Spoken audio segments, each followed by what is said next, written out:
Hello and welcome to the Growing Green podcast. Your host, Jeremiah Jennings, is the owner of Growing Green Landscapes in Birmingham, Alabama, and has a passion for growing the entrepreneurship community for those who are young in business. Being a business owner isn't easy, especially in the early years, and that's why in this show we dive into a wide range of topics covering all the challenges small business owners deal with. Even if your company is generating $1 million or more, the stories from our great guest and Jeremiah's own firsthand experiences will propel your business forward. And now, here's your host, Jeremiah Jennings.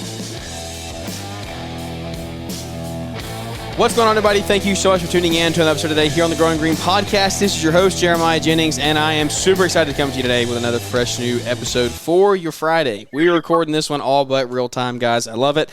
I know that some people record like 3-4 weeks out, a month out, and not only does my schedule not really ever light up to do that, but I really don't like that because I feel like it's not as real of content. Is not as relevant always, and so we are recording this just a few hours before it drops, and so I'm excited to do that. We got a great guest interview on today, which I love. We got John Seegers on from Signature Landscape, and I'm excited to have you back on the show, man. How you doing?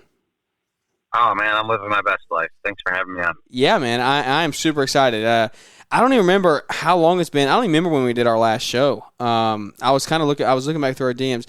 It was 2022, June 13th of 2022. So we're coming up on 2 years, man. We're due. I know, we're due. A lot has happened in 2 years. I mean, I think both of our businesses probably look a lot different than they did back then, in a sense. And so, man, give the world an update. What you got going on? We're definitely going to get into the elephant in the room, which is the awesome shop you're throwing up right now. But walk us through Signature, man. The how you kind of built it, in case nobody heard your old show, and then what you got going today. All right, sure. We'll give you the fast track. I grew up in the industry, so I worked for a high-end designer who did a lot of landscape installation and subbed out his brickwork. I'm very math-orientated, shapes, all that kind of stuff, and I'm like, man, I saw that $500,000, $1 million a year going out the door to a sub. I'm like, let's do it. I want to be that guy. At the time, no Instagram, Facebook, really opportunities to learn paving. So I went to work for the biggest Unilock supplier in my region for 2 years to learn it up and down, to train contractors and do that. Got a decent education, started my business, got married, and bought a house in 2010, and been going at it ever since. Gave up on the maintenance portion of the business, I think in 2015, about 5 years in, and focused more on project-based work. And been climbing that ladder ever since, investing back into myself and the company, and grinding out that struggle. Running a small operation by my standards. We usually run about 3 to 4 employees, and we strive to take on work that we all enjoy. That's one of my main focuses, to do things that I enjoy doing and not do things just because it's work. I love it, man. That is the very quick fast track, but it's very efficient. I like it. Let's go. Now I want to unpack it, though. Go back to 2015, if you can, in your mind, and think, how big did you get your maintenance division? What did that look like? So we did 1 day a week. I think it was about 20 accounts, and it was an opportunity for me to have not guaranteed income, but regular income. For sure. Starting out. So that's important when you're starting out and, you just bought a house and you're looking to start a family. Like the schedule, the consistency to be like, I know I'll at least do this much this year. Yep. And then took on projects like many do, mulching, small planting, stuff that I could do, pickup truck and a dump trailer. As my equipment elevated and I became more more prone to do more install projects, the maintenance started to get in the way and frustrate my install clients, because I always had to pull off 1 day a week, or maybe 2 because it rained or whatever, and it wasn't giving me the flow that I wanted to do for my project-based work. And eventually it took a mentor of mine to break down my maintenance day and what it was making me / costing me, and encouraged me to choose. When you were at that point, what were you thinking as far as like growing the company? Did you not want to grow multiple crews at that point? What was the deciding factor to instead of growing a maintenance crew and like having them self-sufficient, just totally get rid of it and move to all project based? If you don't mind me asking. I don't think I've ever been. I've had some good mentors, and I still do. And one of them really encouraged me to be small or big. And what that meant in his mind is he struggled very much when he passed up the one crew standpoint. He's like, if you're going to have more than one crew, have 3, have 5. Don't get stuck in the middle, because there's this, and we may have touched on it on our last interview, but as a refresher, there's this middle ground in any company where if you get stuck there for too long, you're not as profitable as if you were with a small crew, and you have to get up to multiple crews and a sales force and an office staff to get back to the profitability that you had with only one crew. And if I just kind of walk you through that quickly, if you're looking for a home balance and I'm trying to run 2 install crews, I need to be at 2 places at the same time, most times, most day. So then what do? You hire an office staff. Well, the office staff isn't quite that busy, so it really needs 3 crews, but you can't run 3 crews, so now you're bringing in a salesman or a project manager. And you just have to get to that 3 to 5 crew space to utilize the overhead and the assets of the office person, the salesperson, the project manager. And I feel like you don't utilize those to their capacity until you're in that 3 to 5 crew space. And I haven't wanted a company. I wanted to be more of a niche installer, a large format company. No, nothing wrong. Everybody has their choice, but I value so much my personal time and my vacation time and my weekend time that this is just a better fit for my lifestyle. For sure. I love it. And there's no fault to any size company out there. I love hearing other people's opinions on it, because we're honestly, like, we're in a stage now where we're trying to figure out, where do we want to go? How do we want to grow? Do we want to add maintenance crews, landscape crews, and I'm making the decisions every single day. And I've honestly never really thought about that. You're right. One thing really leads to the next until you get to that like 3 to 5 crew mark where you actually are you need a PM and you need an office admin, but you got to get to that point before you're actually fully utilizing them. I've never really thought about it that way, so that's actually really good information. Yeah, it was just something that my mentor learned the hard way. They were doing like this is back probably 2000s, but they were doing like 1.6 million a year, and he got it up to 2 million by running 2 crews.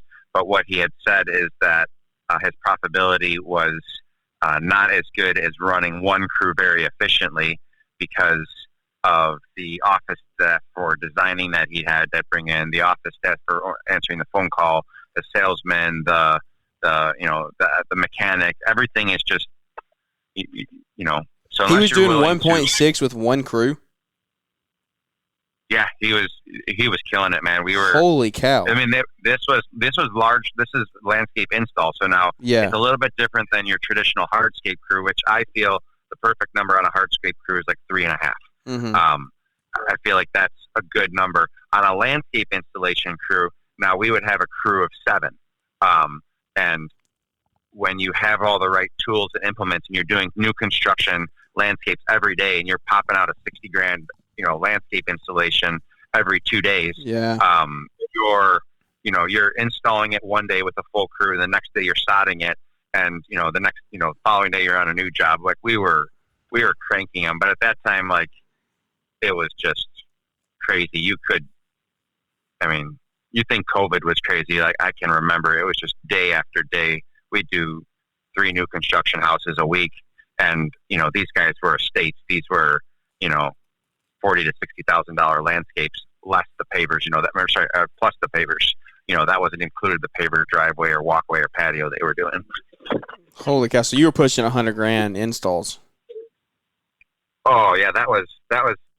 So that's when I was seeing that he was subbing out, that $500,000 to $1 million a year. That's where I was like, wow, that's what I really like to do. Bricks don't die. I want that job. Yeah. Yeah, exactly.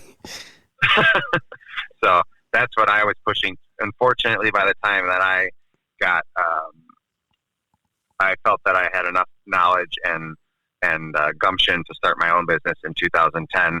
That wasn't the best time to start a business. So I was on the tail end of that nice, expensive wave, and it took until 2015 for both my business and probably the economy to allow me to transition to less maintenance and more project-based, because the economy was bouncing back. Yeah, and you've positioned your company now where are you considered a landscape installer, a more hardscape? What are you doing day to day? I try to focus my social media and my posts and my conversations towards hardscape installation. I feel like if you show people, that I'm out cutting grass or doing a mulch job or pulling weeds, whatever it is, that's what they're going to call you for. So I push that as much as I can, but technically I am a landscaper. Someday I think it's grabbing traction. The hardscaper will grab the Google search algorithms and all that right now, but I feel like in today's date, if you need a paver patio, you're more apt to search landscaper than you are hardscaper. Mm-hmm. Yeah, 100%.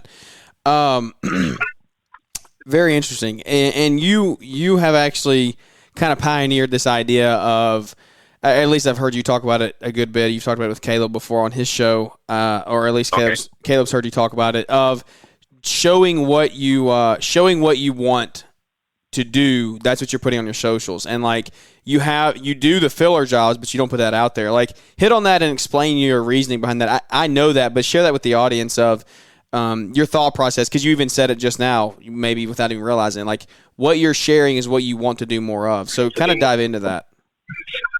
Yeah, I mean, I don't want to say I'm above certain things. There's certain things that don't make sense with the overhead structure that I have, the equipment, the employees, the costs. I'm never going to win a weeding job next to a truck in the truck, span in the van. So the few that I am awarded because a customer wants specifically us to do, let's say, a 10-yard mulch job, I'm not going to put it out there that I am doing all these mulch jobs and that you should call me for a mulch job, because I know I'm 2 to 3 times more expensive than your lawn maintenance guy. So I'm not going to waste my effort talking about mulch jobs or this or that, but I will talk about a L-shaped grill island or a fire trough or a pergola or a pavilion or some light excavation work or skid steer work, stuff that's more in my lane and the stuff that I'm the most profitable doing. If my goal is to be a niche company that, hits its profitability mark day over day, I need to know what work is profitable. So I focus on, if it's only me selling and managing a crew, that I split my time. Maybe the first 3 hours of my day I'm with my crew, facilitating them, and the next 3 hours of my day I'm, facilitating emails and phone calls. The next 3 hours of my day I'm doing estimates. I only have so much time for so many things. I need to make sure that I'm not directing people to call me for work that I am not interested in. That's so good. You have. It sounds like you figured out the whole delegation of your time and where you want to spend it and how you want to spend it. I think that is very crucial for a business your size. A lot of guys out there, this is the size business you have. You got one to 5 guys, and like you're still very, very involved in the company when you're at that size. And there's two roads I want to go down here. One, I want to hit on you leaving the guys on site, because I think that's something that we're doing right now. And then the other one is knowing your numbers, because you're talking like you know your numbers. Like you can just tell it. And so let's talk about leaving guys on site first. I think this is something that we're working towards every single day. And I love the way that you do this and the way you explained it. Like right now I'm in a position personally, and I think that this is relevant to everyone, that or a lot of people that are growing, of like, I've got my guys to where they can do a good job, but they still need my direction in some areas. They still need my just knowledge of doing it for 6 years, and so they're still newer into the industry. And it's like, how did you build your crew and get them trained the right ways and grow your company to where you can do that? You can get them set up, get them rolling, but then you peel off from a job and go work on the company, because when you are stuck in the field every single day, that's when your business is going to cap out. And I see too many guys doing that and focusing on that. And we got to figure out how to translate this to people for how they can actually solve this problem. And it sounds like you have a good solution going for you. I think all of that comes with time, but it is a mental decision that you need to follow through on. I think it starts with properly planned work. If you're winging it at 5, 6, 7 a.m. in the morning, putting together material lists and doing that kind of stuff, don't expect to have a day where you're going to be able to leave the job early. A properly planned job with the proper pickup, with the right job name at your nursery or your supplier or the utility locate, whatever you guys call it in your state. I think all of that proper planning allows for a good success of a plan. Also, it requires you to, what I've found is when I'm on the crew for that full 8-9 hours in the day, I'm already pre-planning and pre-training for the day that I'm not on the crew. And let me go into further on that. So if a employee or foreman or whatever it is doing something, or ask me, let's start with the easy one. Ask me a question. My immediate response, how would you do it? Well, there's a pause, and it isn't me. I could delegate all day long and tell you how to do stuff. I think I would do it this way. And is there anything else? How would you plant that tree? I think I'd plant it right here. Okay. Why do you think right there is the best decision? Well, it's away from the NICOR line, the gas line. It's away from the electric line. I feel like it's the proper distance from the home. And I think we still have room to put these 3 burning bushes behind it. Like, okay, cool. You put some thought to it. Even if I would have put it 2 foot one way, 3 foot the other, plan it. Good job. Invest in them that way to be like, it's not exactly to the letter of how I would have done it, but he made a decision and he thought about his decision. Encourage it. In the same respect, if I see a guy cutting a paper patio and I'm like, oh, I see he's starting with that soldier brick, which is the outer brick around a paper patio, if you didn't know, and I see he's starting at this point, man, he should really start on the other end, because that's where we want to, we want him to work backwards and have the cut in the corner. Could I correct him right now? For sure, 100%. Could save him 15, 20 minutes that I'm going to have to pay for. No, I'll let him finish. And I'll let him to get to the end of that side to be like, hey, how do you want me to cut this? Well, the correct way would be do it the other way. Oh, because he made a mistake and I let him make a mistake. Why didn't you tell me that 15 minutes ago? Because if I overcorrect you all day long, I'd rather let you make the mistake and then pay you to fix it, because now you're more apt to remember it for next time. So it's letting people make small mistakes. It's letting people make decisions, even if they're not quite right, letting them, fulfill those, and just working that while you're with them so that when you pull off, they're not so afraid to make a decision that you're not going to like, if that makes sense. Yeah. No, that's extreme, man. That's good. Have you seen that work? Have you seen that work well? The whole let them fail, and then have you seen them learn more from that than you, like you're saying, like correcting them before they make the mistake? Yes. Yeah. And that's just how I am too. Like I have to make a mistake in order to learn from it. If I'm overcorrected, or if I am told every step of how to change oil in a truck or whatever, like, you show me once and then let me question and try it on my own. Questions I'll always answer, but you have to show them the full picture, and whether that's a landscape design, whether that's a brick paper patio, as long as the work is properly planned in our industry, landscape plan, hardscape plan, whatever, and that plan is communicated, I feel like you have a better success ratio of being able to pull management off the site. And it starts with, leaving at 9 o'clock to go get the guys coffee and see if anything blows up in an hour. And then it goes from, I'm going to leave at 9 o'clock and I'll come back at lunch and check in on you guys, to the point where there's days that I barely get to 8 o'clock and I'm like, hey guys, how did it go? Oh, we sent you some pictures. We did this, we did that. All right, great. I'll start you on this next job. I'll go check it out, make my punch list before I invoice the client, and It's, hey, I found a blue shovel there. You guys didn't do a proper walkthrough when you left. What could be something that we implement, to make sure that tools aren't left behind? Or, hey, you guys did this, that. Polite correction and rewards or incentives to correct future behavior. Man, that's good. I think that properly planning work and the question, how would you do this? Those are two keys that I think, like, if you can start implementing those in your company, you can see major growth. Like I'll tell you honestly, I'm taking those 2 points away from this show and putting those in place literally tomorrow. Because I'll be honest, like I am the guilty party when it comes to properly planning. Like it's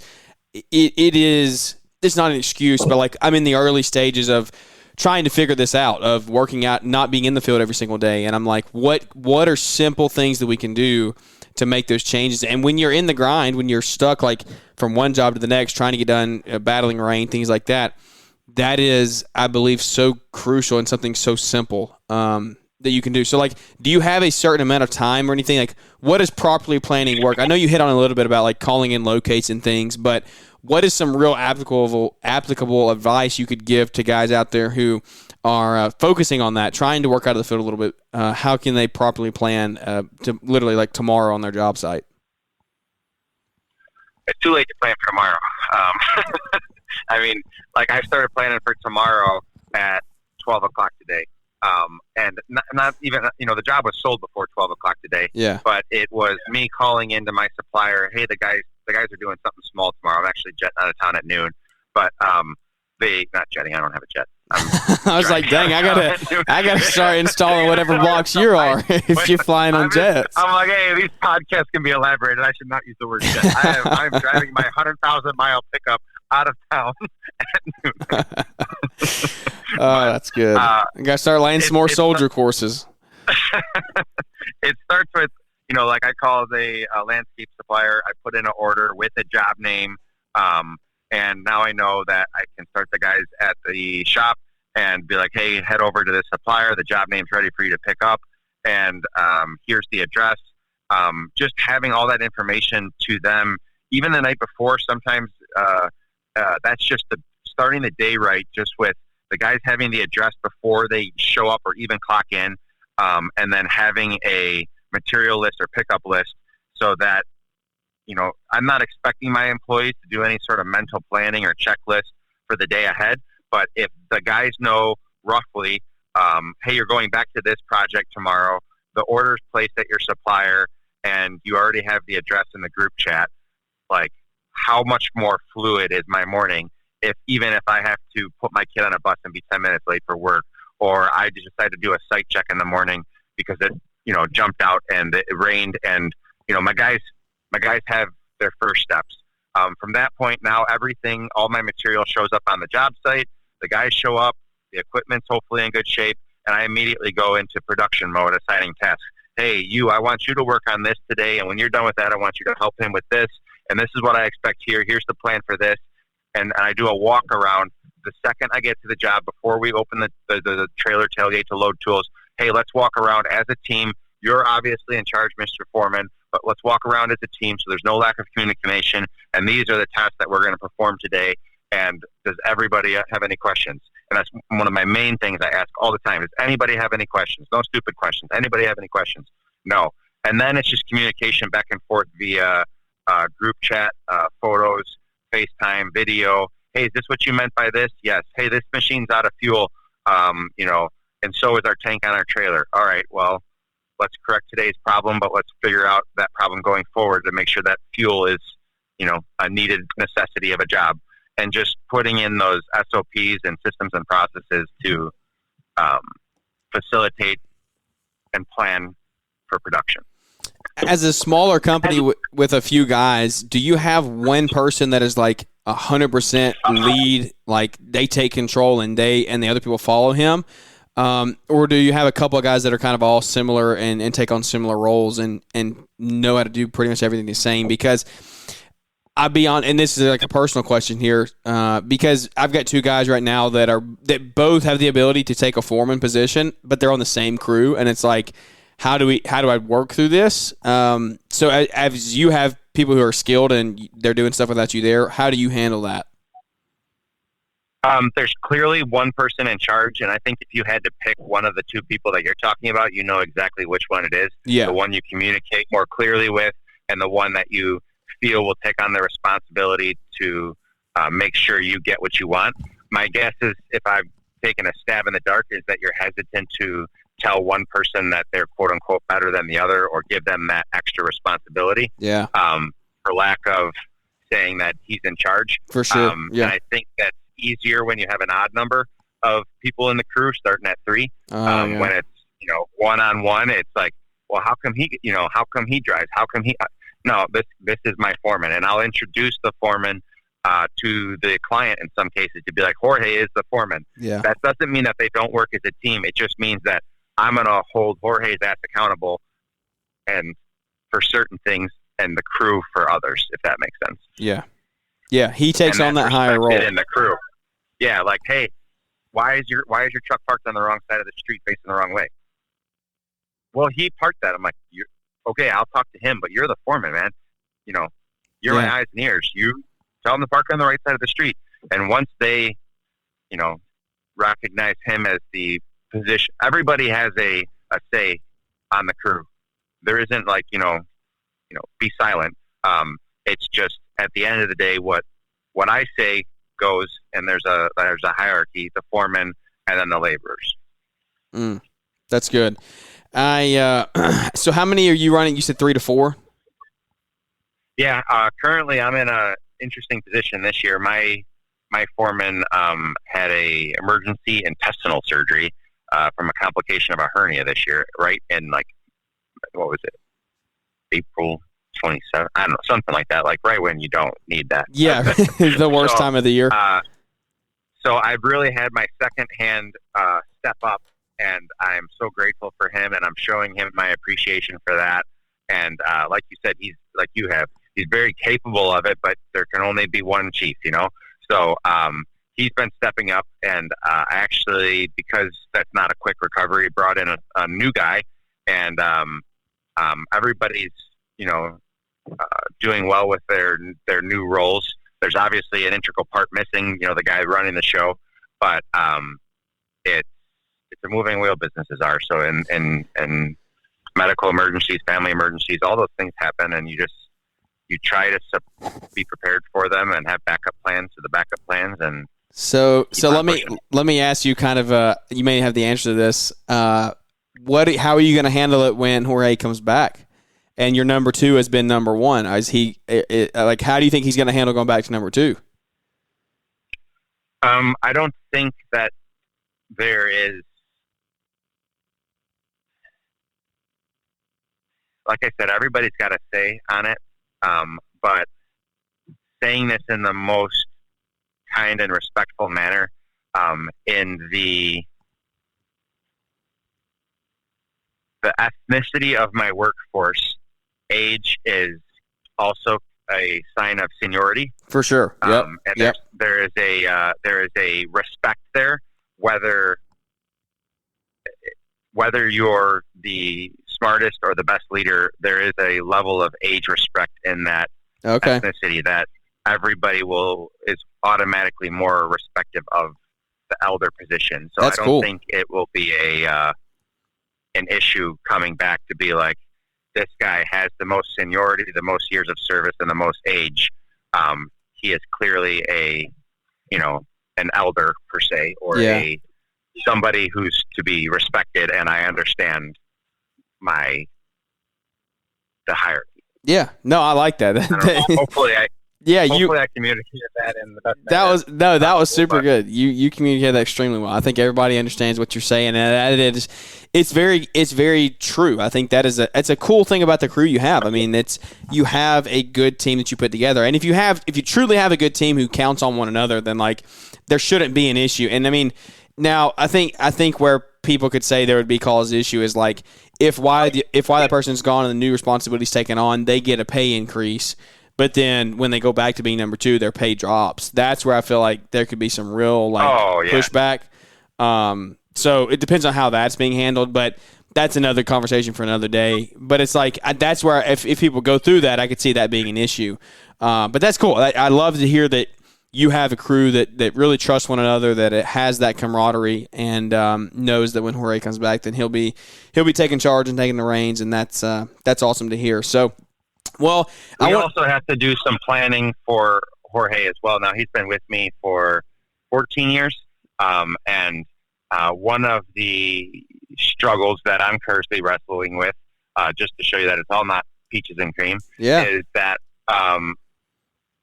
you can have an aging crew member, and as hard of a time as I give Jorge, I realize that, and he is forever a signature family member here. So, what can I do as an employer to better utilize the abilities of somebody whose body is digressing, getting as older. Most people's would, and what does that mean? Does that mean, John, go out and buy a six-wheeler and let's get a site work business going? Does that mean, let's do this, let's do that? And that's something that I am currently struggling with, to be like, when you've been in business for as long as I have, which isn't that long, but, compared to most, but I got, coming into my 14th season, that I have to deal with that eventually and explore that, how that works once you get a 60-year-old employee. What does that mean? How do you overcome that? Not overcome, because it's not something that's a weakness, but how do you work that transition? And you get a tilty rotatey thingy. That's the answer. That's the answer to everyone's problems. Oh yeah. So yeah, there's struggles at every level, and that's why I think I love Instagram and the community, because there's always somebody who's may or may not necessarily be doing better than you, but has gone through what you're about to go through or struggling with, and you can pull from 3 or 4 people to try to figure out the best way for you to surmise that situation. I love it, dude. Let's transition. I don't want to hold you very long. We're already at 30 minutes here. I know you got a busy evening, but really quickly, you obviously know your numbers. Like, you have grown your company. Oh man, I forgot. We got to talk about your flipping business too. I forgot you did that. But you obviously know your numbers in your landscape company. Like, you're making money. You're running crews. It's awesome thing to see. But you still have the struggles everyone else has. What are you using software in your company to know your numbers? Yep, we're using Synced Up, and can't speak more highly of those guys and that team. I know you use a different software, right?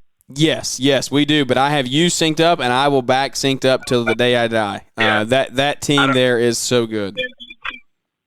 Yeah, so I don't want to step on any toes if you're no. Feel free. No, feel free to talk about Synced Up. I will never be silenced about what Weston has done for the industry and the heart and passion that he has. Yeah, if you're cool with it, I mean, I love Synced Up. I think it's awesome. Weston and his passion with his free tools out there for budget builders, and just the passion they have to help the landscape industry and continually improve their product. That's the biggest thing with Synced Up. I've heard many people talk about other available programs out there, but I just feel like Synced Up is almost, if I guess it is a small business, family run. I mean, I've talked to members of Weston's family who have also have a part, and I just like the strive to continually make things better, and the monthly updates and the bug fixes, and it's just open communication, like that Synced Up is a team and a group of people just pushing this industry forward. So I can't speak more highly of them, and the sooner you get to that cliche, know your numbers, and invest that multiple months time of setting up a budget and pouring over things, and then even after that, paying somebody like I do to make sure that job costing and that your estimating skills are on point, and that you're hitting within a margin of error the hours and materials for jobs. That's when things really start to shine and profit is held and retained. Yeah. The key in there was when you take months of time and you actually invest into doing the onboard, setting up the budget, doing all of those things. How long have you been using Synced Up? How long have you been using software? I think this is my third or fourth season using Synced Up. And they opened my eyes. I operated for probably 9-10 years on a hourly rate that I thought was industry averaged, but I didn't have really good systems in place for overhead recovery and profitability on materials. So Synced Up really enlightened my eyes. I don't think I was doing bad. I mean, I was profitable at the end of the year, but I didn't know I was profitable until the end of the year. And that's where the game changing of knowing your numbers is. I know I'm profitable at the end of every day. And I can tell you exactly what that number is. And that's a power when you're estimating, and the ability to say no to jobs that are not profitable, to say, hey, you know what, I'll take the day off before I lose money. So, yeah. Here we go. Man, that's good. And guys, this is like real life. You're hearing John tell you like the importance of doing this. And Synced Up is an amazing software with an amazing heart. We use Element. Element is amazing software with amazing heart to grow the community. Jobbers growing the community. Yardbooks growing the community. Service Autopilot's growing the community. There's a lot of softwares out there. Aspire, there's a lot of softwares. There's almost a different software for like every stage of business you're in. And find one that works for you. Do demos. Find something that you feel like you're actually going to devote the time to, and that's where you're going to see growth in your company. If you just go sign up and say, oh, we're going to do it, and you just do it on a whim, and you don't actually commit to what it takes to onboard and get in there, and then on a recurring basis, do your job costing, do your budget, update your budget as you go throughout the year. Like, those things take time. And I believe that when you do that, that's when you're going to see real breakthrough. Like, we're in month 3 of using Element, and it's like the change that I've seen in our profit at the end of the day is like mind blowing. It's mind blowing, and even if it's not, eyes are open. Yeah, even if it's not the good, like even if you're losing money, that's the thing. Like you can't hide it under the rug anymore. If you get destroyed on hours, if you budget 25 and you're there for 50, like you're not hiding from that. It's going to hit you in the face, and so that's going to help you go out and sell the next job and be more profitable. So that's super super cool to hear that you focus on that. What would you say, like, is there one deciding factor, one major key thing that you would say about software? Is it like the budget? Is it job costing?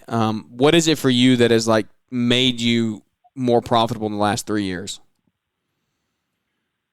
I would say it starts with I think it's got tiers. So I think it starts with a budget. Once you have a budget, cool. And then you want an accurate item catalog so that all of your pricing that you're putting into estimates is accurate. Well, that takes time, uploading, making sure everything's good.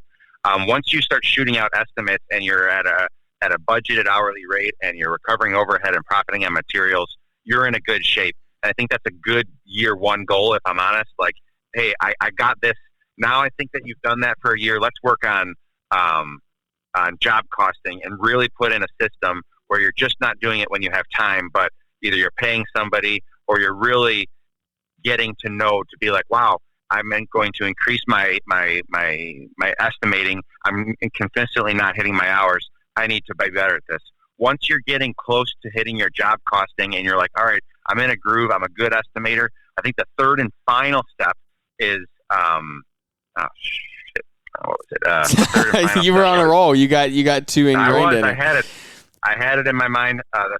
Thank you. The third and final step is honing in on your production rates. Yeah, and taking all of this information that you've put together and being like, all right, now I'm going to sit down and I'm going to figure out, how many face feet of bar I can put up, how many square feet of pavers I can do, how many yards of sod I can do, how many acres of grass I can do. And you pick up a little of those along the way, but I feel like that's where I'm at right now, where now I have years of information, and it's like, man, now that I have a little help in the office, like let's hammer down and really try to expedite my estimating process with accurate production rates, instead of just being like what's in my head, because I can never train somebody accurately to do my job for me until I get production rates.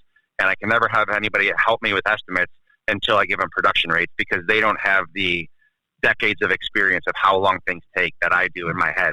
And I can't convert that or share that without production rates. That's good, man. That's so cool. I mean, I think that's huge. That's a good way to wrap the show up almost, is like you can't grow, you can't scale if you can't delegate, if you don't have a system written down. And that comes down, like you're saying, production rates. You gotta get good at estimating yourself, and then once you're good at estimating, put that stuff, document it, put it into a production rate calculator, and make that happen. And that's the thing, you do all that with inside of Element or Synced Up, like that's all in there for you to do, and you can create those and save those. So that's amazing information, dude. Before we go, I want to hear about your flipping business. This thing, you don't really ever talk about it much. I mean, you do more in the winter. I feel like I see you got maybe more time to do it in the winter, but. How did you get into that? And explain kind of everybody what you do just on the side. On the side, my grandpa always called it buying low and selling high. So as you grow in your business, you start to buy things, bobcats, sod cutters, mowers, and you know the value of those in your head, so you can recognize a good deal. So now I look for things that I don't necessarily need, but I know the values of. So that's trailers, skid steers, buckets, whatever it is. And for fun, instead of scrolling social media and Instagram and all that stuff, sometimes I scroll Marketplace and I look for things, and this is key, that I do not need, that I do not want to keep, that I already have. I already have one. I don't need another one, because if you buy stuff that you want, then you're not going to sell it. You're going to keep it, yeah. So you're looking for things, and you're not just lowballing people on Facebook Marketplace. You're calling them. You're asking for their phone number and starting a conversation. And the same way you're selling a landscape job, you're trying to buy something, but not be one of those Facebook lowballers. And the idea is to buy low and sell high. Realistically, I'm buying low and I'm selling a little bit below market, because I could try to list something high and nobody's ever going to buy it. But in a business, I need you to buy it so I can repeat the pattern. So if a lawnmower is worth $10,000, I want to buy it for $6,000 and sell it for $8,500, $9,000, because wow, that's a deal. And I move it, and I move on to the next flip and the next flip. And you snowball that to the point where you're buying, I think my biggest purchase was, I think I bought 3 skid steers for 6 digits. Then I went and did it again, and I bought 2 newer ones for 6 digits. And I would just keep on rolling and flipping. But that all started with a $700 lawnmower back when I was 14. And you just keep on snowballing that flipping account to always have liquidable funds for buying and selling. And that's really ingrained in my family and my mentors, my uncles, my grandpa, that the Dutch is buy low, sell high. And that's just kind of our joke. Like, we're always looking for a deal, and we always got a guy, and we always have everything is for sale.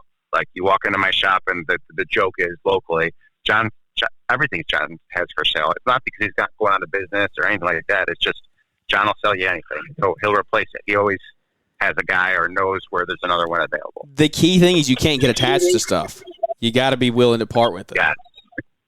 Yes. Everything's for sale, and there's a right price for everything. You can come into my garage. You can come into my residence. Everything has a price. You may not be willing to pay it. You may. Obviously, there's more things that I'm apt to sell and more things that I want to hold on to because I like them.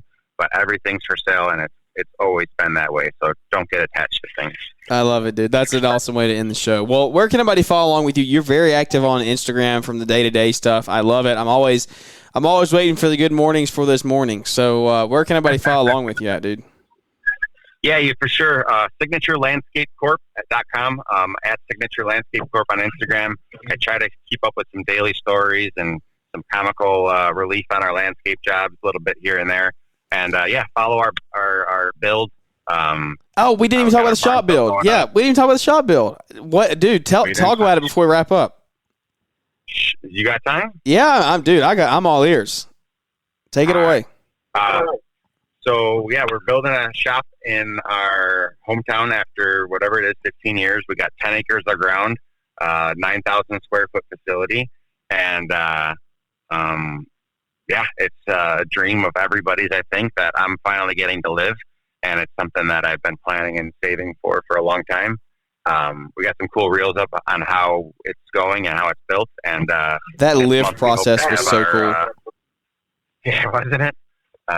Hopefully, we have to have radiant floor and concrete this month, and I can keep bringing you all along on the process of that build. Are you doing the full floor? Yeah. Holy cow! You're going all out. Dang! So you're doing the entire shop with radiant heat. Yep. Wow. Yep. So it's 120 by 72 build, and it'll have a rental portion, and the whole shop will be radiant heat. And yeah, I mean, that's a whole 45-minute episode in itself of all the hassles and fire sprinkler systems and all of the county regulations. I mean, I could scare somebody out of building a building, that's for sure. Yeah, I hear you. I'm sure you learn more and more every day. That's wild, dude. So you're going to rent out part of it? Yep. Yeah, we transitioned from residential real estate. My wife and I had were landlords for, and that worked out pretty well for us. But we did some return on investment, and we liquidated that. And we feel like we're going to be better stewards of our equity in that portfolio in the commercial sector. So I decided to build the building with the plan right now of a 32 by 72 rental, and then it has plans to expand the building to the north to do 2 more rentals as funds permit down the road. That's awesome, dude. What is the projected completion date? I'd like to be done by, I think it's October 7 is when my my goal is for occupancy. So hopefully we can keep at it, but it's definitely a struggle with a foreman out and a build going on, and also staying profitable on jobs. So are y'all doing a good bit of the work? Or are you having it subbed out? I'm the general on it, and I am doing all the site work, excavation, stone, and like the carpentry framing once we get on the inside. But mainly the trades that you would need a license for, like electrical, plumbing, fire sprinklers, that kind of stuff, I obviously have to subcontract out. Yeah, that's awesome. That was cool. It was cool. If you follow along on John, you get to see all this stuff, guys. The septic tank going in and stuff. Me and our buddy actually did that at a tiny house this year, where they put the top and the bottom together, and we had to run that out. So it was cool watching you see how all that happened. It's a cool thing how they do it. Yeah, it was crazy. Yeah, so building's up, septic's in, electrical and plumbing roofing's done. So we're just we're pushing along, and man, I'd really love to have concrete this month. So hopefully my plans come to fruition and we can keep on rolling. I love it, dude. Well, we could probably go on for another hour, but I want to be respectful of your time. So we will probably hit pause on this and maybe come back and do another one here midsummer or something. I don't know. I always like getting on the phone with you, and I think that you guys are going to get a lot of value out of the show, and that's why we missed the shot, because we were so deep in value we couldn't even get our head out of it. So I love it, man. Well, touch base with me later this year when it's up, and I'll bring you through the whole process. Yeah, for sure, dude. I would love to. Well, that's awesome, guys. Well, thank you so much for tuning into the show. I hope you enjoyed it. If you are listening, like it, share it, follow the show here. It means the world when you do that, because there's no algorithm for podcasts. There's an algorithm on Instagram, YouTube, Facebook, all that. There's no algorithm for podcasts. So the only way that people share, can see the show, is when there's good reviews, if they somehow find it in their Explore page. But again, there's no algorithm, so really you got to share it on your socials, and that's where people funnel in and hear the show, and we continue to grow the community one relationship at a time. So John, thank you so much for your time today, buddy. Yeah, no problem, man. Good to hear from you, and let's catch up more soon. For sure, man. Well, guys, again, thank you for tuning in to the show. I hope you enjoyed it. That's going to wrap this one up. And without any further ado, we look forward to catching up with everybody here on the next one. Thanks for tuning in to the Growing Green podcast. It is an honor to have you listening, and we hope you receive valuable advice to help take your business to the next level. Don't forget to follow the podcast so you'll be notified when our next episode drops.